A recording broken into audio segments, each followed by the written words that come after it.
11वें episode की शुरुआत में पांजी नोटिस करती है कि कोई उन्हें अप्रोच कर रहा है और ये कोई और नहीं दी लेजेंडरी नमेकियन नेवा थे। तो सभी अपने शिप से बाहर आते हैं उन्हें देखने के लिए। अभी किसी को नहीं पता कि वो नेवा है। गोकू उनसे जाके पूछता है कि आप भी एक नमेकियन हो, है ना, और क्या आप यहीं पर रहते हो? पर तभी उनकी नजर पड़ती है ग्लोरियो के बैग में और वो देखते ही बता देते हैं कि ये कुछ और नहीं ड्रैगन बॉल है। वो 2 सेकंड के लिए सीरियस होते हैं और बाद में पागलों की तरह हरकतें करने लग जाते हैं। सब हैरान थे कि अचानक से इन्हें हो क्या गया। अभी तक तो सब सही चल रहा था। तभी वेजिटा बोलता है कि ये बुढ़ा सटिया चुका है तो उसे छोड़ो और चलो तामागामी के पास। पर तभी उनके बीच में से पिकोलो आके बोलता है कि अपना नाटक बंद करो, मैं जानता हूँ तुम ही हो द लेजेंडरी नमेकियन नेवा। नेवा उसे देखते ही बोलता है कि तुम एक वॉरियर नमेकियन हो, ये तो बड़े रेयर होते हैं। फिर वो बोलते हैं कि तुम्हें देख के मुझे कथात्सा की याद आ गई। पर तब पिकोलो बताते हैं कि वो मैं नहीं, वो मेरे फादर थे। पर ये चीज गलत थी क्योंकि हम जानते हैं कि वो उसके फादर नहीं, वो उसके ग्रैंडफादर थे। शायद सबटाइटल में कुछ मिस्टेक हुई होगी। तब वो पूछते हैं कि फिर तुम्हारा नाम क्या है? तब वो बताता है कि मेरा नाम है पिकोलो। इसे देख के नेवा बोलते हैं कि ये तो बड़ा ही अजीब सा नाम है, पर आखिर तुम इधर करने आए क्या हो? तब पिकोलो जवाब देता है कि सच में मुझे बताने की जरूरत है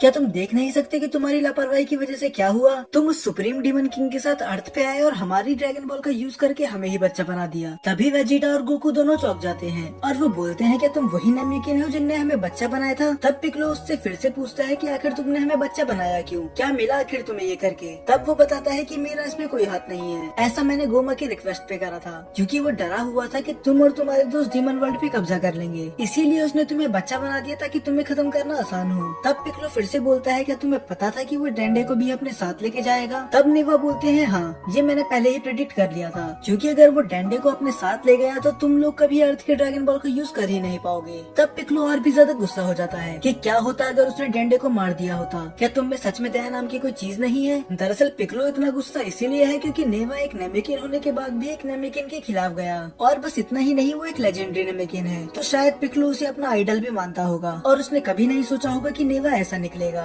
तब नेवा बोलता है कि वो ऐसी बड़ी गलती कभी नहीं करेगा क्योंकि नमेकियन बहुत ही ज्यादा वैल्यूएबल होते हैं और गोमा चाहे कितना बड़ा बेवकूफ भी क्यों ना हो, ये बात तो उसे भी पता है। पर एक चीज है जो मैं भी प्रेडिक्ट नहीं कर पाया, मुझे लगा नहीं था कि तुम सच में इस वर्ल्ड में आके ड्रैगन बॉल कलेक्ट करोगे। तब नेवा उनसे पूछते हैं तो आखिर तुमने कितने ड्रैगन बॉल कलेक्ट कर ली? तब गोकू बताता है कि फिलहाल तो हमारे पास एक ही है, पर हम दूसरे तामागामी के पास जा ही रहे थे। तब नेवा बोलता है कि मुझे अभी भी यकीन नहीं हो रहा कि तुमने तीसरे तामागामी को हरा दिया। मैंने सच में नहीं सोचा था कि तुम बच्चे बनने के बाद भी इतने पावरफुल हो गए। तभी पांजी को रियलाइज होता है कि ये कौन है। फिर वो चिल्लाते हुए बोलती है कि रुको, क्या तुम ही हो जिनने तामागामी को बनाया था? तब नेवा हंसते हुए बोलते हैं कि हाँ, वो मैं ही हूँ। तब पांजी बोलती है कि अगर तुम इतने स्ट्रॉन्गेस्ट वॉरियर बना सकते हो तो तुम तो गोमा को अकेले ही हरा दोगे, तो तुम किस बात का इंतजार कर रहे हो? तब नेवा बताते हैं कि नमेकियंस को अपनी पावर का यूज फाइट और वॉर्स के लिए नहीं करनी चाहिए और सभी लोग पिकोलो को देखने लग जाते हैं और वो उन सभी पे चिल्लाते हुए बोलता है कि मुझे इस नजरों से मत देखो। ये सीन सच में बहुत ज्यादा फनी था क्योंकि पिकोलो भी एक नमेकियन है और उसने क्या करा था ये हम सभी जानते हैं। पर तभी ग्लोरियो उनका बीच में टोकते हुए बोलता है कि अब हमें यहाँ से निकलना चाहिए। गोमा को हमारी लोकेशन अब तक पता चल गई होगी।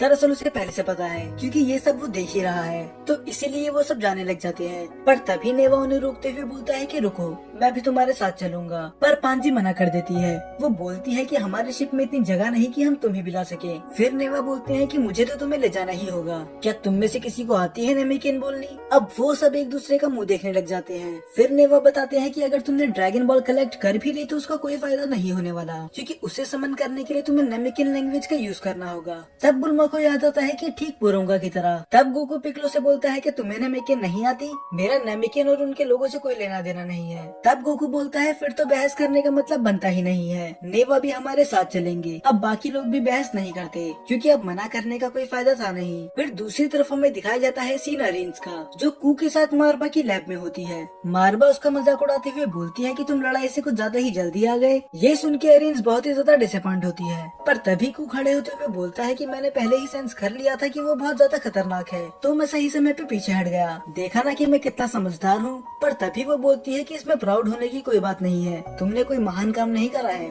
फिर वो मारबा की तरफ देखते हुए बोलती है कि शायद हमने माजिन बू के एसेंस का बहुत ज्यादा कम यूज करा था। मारबा माजिन कू की तरफ देखती है और वो समझ जाती है कि ये गलत नहीं बोल रही क्योंकि उसे भी पता है कि ये जोकर किसी काम का नहीं। तो इस बार मारबा माजिन बू का पूरा फ्रैगमेंट ही उसी में डाल देती है इस उम्मीद में कि इस बार कुछ अच्छा बने। तब मारबा उन्हें देती है साइबरमैन सीड स्पीड, और वो बोलती है कि इस बार तुम इसे 10 सेंटीमीटर नीचे दबाना। पर अरीन साफ मना कर देती है। वो बोलती है कि ये हमारा लास्ट चांस है, तो हम रिस्क नहीं ले सकते, तो मैं उसे 20 सेंटीमीटर नीचे दबाऊंगी। अगर आप में से कुछ लोग भूल चुके हैं कि इसका मतलब क्या है, तो मैं आपको फिर से बता देता हूँ। दरअसल जितनी नीचे ये सीट दबाएंगे मार्जिन उतना ही पावरफुल बनेगा, पर इसमें कुछ फ्लॉज भी हैं, क्योंकि उसके बाद उस मार्जिन को कंट्रोल करना भी उतना ही मुश्किल होगा। फिर मार्वा बोलती है कि तुम जानती हो ना कि ऐसा करने के बाद वो काबू से बाहर भी निकल सकता है। तब कू बीच में आते हुए प्राउडली बोलता है कि अगर ऐसा हुआ भी तो मैं हूँ ना संभालने के लिए, तो तुम उसकी चिंता मत करो।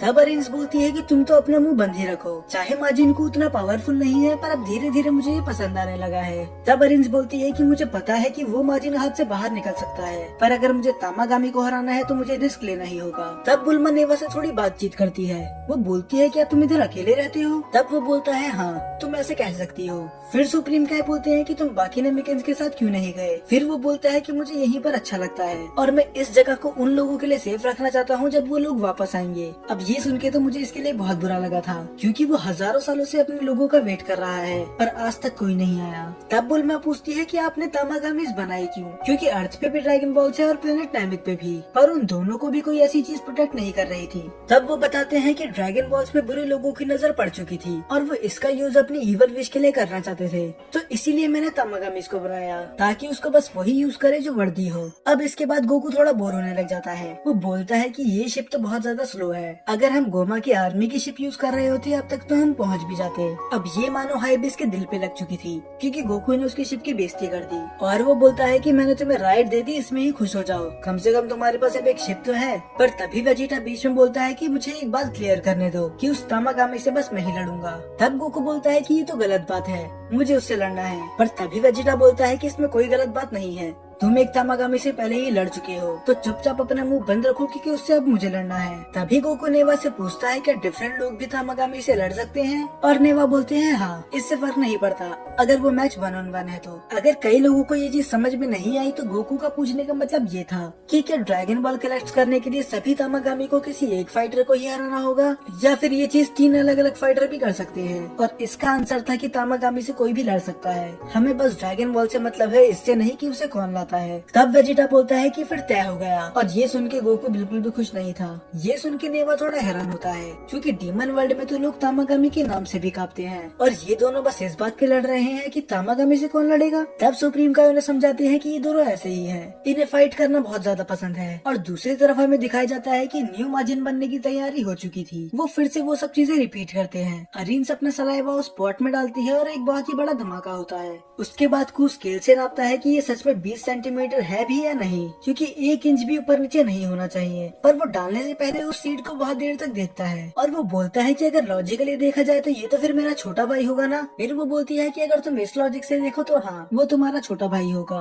और ये सुन के वो बहुत ज्यादा खुश हो जाता है। वो बोलता है कि मुझे बचपन से ही एक छोटा भाई चाहिए था, हालांकि अभी ये खुद 1 घंटे पहले पैदा हुआ है। अब इसके बाद वो सीड को उसके अंदर डाल देते हैं और उसके ऊपर से पानी डाल देते हैं। अब होने वाला था जन्म एक नई माजिन का। वो उससे पूछती है कि आखिर इसका नाम क्या होगा, और वो बताती है इसका नाम है माजिन डू। और वो बनने के बाद इतनी तेज से चिल्लाता है कि अरिन्स और मार्वा दोनों ही डर जाते हैं। और वो पहली चीज बोलता क्या है कि मुझे चॉकलेट चाहिए। अरिन्स मार्वा की तरफ देखती है। वो बोलती है कि तुम्हारे पास कुछ चॉकलेट्स हैं, पर वो मना कर देती है क्योंकि उसके पास नहीं होती। पर तभी सिचुएशन संभालने के लिए आता है हमारा हीरो कू।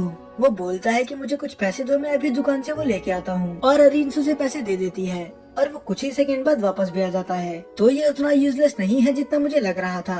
और वो 2 चॉकलेट्स लेके आया था, एक अपने लिए और एक अपने भाई के लिए। माजिंडू अपने चॉकलेट तो खा ही लेता है और वो बाद में उसकी तरफ भी देखता है, पर एक बड़ा भाई होने के नाते वो उसे तोड़ के अपनी आधी चॉकलेट ऑफर करता है, पर वो एक के बदले उसकी दोनों चॉकलेट ही खा जाता है। भलाई का तो जमाना ही नहीं रहा। अब वो दोनों चॉकलेट्स खाने के बाद अरिन्स के पास जाता है और वो बोलता है कि आखिर मेरा काम क्या है, मुझे बनाया किस लिए गया है। फिर वो बोलती है कि तुम्हें तामागामी से लड़कर उससे ड्रैगन बॉल लेनी है। इस बार मार्वा को तो पूरा भरोसा होता है कि ये तामागामी को हरा देगा, पर अरिन्स को अभी भी थोड़ा डाउट था। फिर हमें दिखाया जाता है कि वो सभी तामागामी के पास पहुंच जाते हैं और डू चैलेंज करता है तामागामी नंबर 1 को। और सच में ये माजिन कू से ज्यादा ताकतवर था। तामागामी भी उसके मूव्स प्रिडिक्ट नहीं कर पा रहा था कि आखिर ये करना चाह क्या रहा है, और उसके सारे अटैक परफेक्टली उसे लग रहे थे। हालांकि वो भी बीच में जोकरों वाली हरकतें करता है, पर वो पिछली फाइट से तो बिल्कुल बेहतर था। और दूसरी तरफ हमें दिखाया जाता है कि वो लोग भी तामागामी नंबर 2 के पास पहुंच चुके होते हैं। पर तभी पांजी को वेजिटा के बारे में थोड़ी चिंता होती है। वो बोलती है कि तामागामी बहुत ही ज्यादा स्ट्रॉन्ग फाइटर होते हैं, तो मुझे नहीं पता कि वेजिटा कितना स्ट्रॉन्ग है, पर मुझे लग तो नहीं रहा कि ये गोकू जितना स्ट्रॉन्ग होगा। पर बुल्मा बोलती है कि तुम इसकी चिंता मत करो, वो संभाल लेगा। तभी वेजिटा जाता है तामागामी नंबर 2 के पास और वो बोलता है कि मुझे तुमसे लड़ना है और ड्रैगन बॉल चाहिए। पर तामागामी उसे देख के थोड़ा हैरान होता है। वो बोलता है कि ये कोई बच्चों के खेलने की जगह नहीं है। पर वेजिटा बोलता है कि तुम ये चीज बोलने के लिए बहुत ज्यादा पछताओगे। पर तामागामी एक स्माइल करता है। उसे लगता है कि बस एक छोटा बच्चा उसके मजे ले रहा है। पर तभी उसकी नजर पड़ती है अपने क्रिएटर नेवा पे और ये समझ जाता है कि ये कोई मजाक का टॉपिक नहीं है, ये बच्चा सच में सीरियस है। तो फिर वो फाइट के लिए मान जाता है और उन दोनों के बीच का घमासान युद्ध शुरू हो जाता है। और उसको लड़ता हुआ देख तो पांजी भी उसकी फैन बन गई थी। वो बोलती है कि ये तो बहुत ही ज्यादा अमेजिंग है। तब बुल्मा बताती है कि अभी तो उसने लड़ना स्टार्ट भी नहीं करा है, वो बस वार्म अप ही कर रहा है। पर तामागामी भी कुछ कम नहीं था। वो वेजिटा के फेस पे एक स्क्रैच करता है और उसके खून निकलने लग जाता है। और तभी सीन शिफ्ट होता है माजिन बू की तरफ, जो अभी भी तामागामी नंबर 1 पे भारी पड़ रहा था। ये बस दिखने में ही बेवकूफ था, पर इसकी फाइटिंग स्किल सच में बहुत ज्यादा अच्छी थी। फिर हमें फिर से वेजिटा का सीन दिखाया जाता है और अब तामागामी उस पे भारी पड़ रहा था, यहाँ तक कि इतना वो उसे समुद्र में धकेल देता है। और वेजिटा की किस्मत इतनी खराब थी कि वहीं पर क्रैकन भी आ जाता है। एक से लड़ना मुश्किल हो रहा था, यहाँ पर दूसरा भी आ गया। पर वेजिटा अपनी पूरी एनर्जी लगा के किसी तरह वहाँ से बाहर आ ही जाता है। अभी सारा ध्यान वेजिटा का क्रैकन की तरफ था, तो वो नोटिस नहीं करता कि उसके सामने तामागामी है और वो एक हिट में ही उसे नीचे गिरा देता है और वेजिटा गिरता है सीधा क्रैकन के मुंह में। तो क्या सच में ये वेजिटा का अंत है? हालांकि ये तो हम सभी को पता है कि वो इससे मरने नहीं वाला, पर वो उससे बचेगा कैसे, ये सब हमें देखने के लिए मिलेगा अगले एपिसोड में।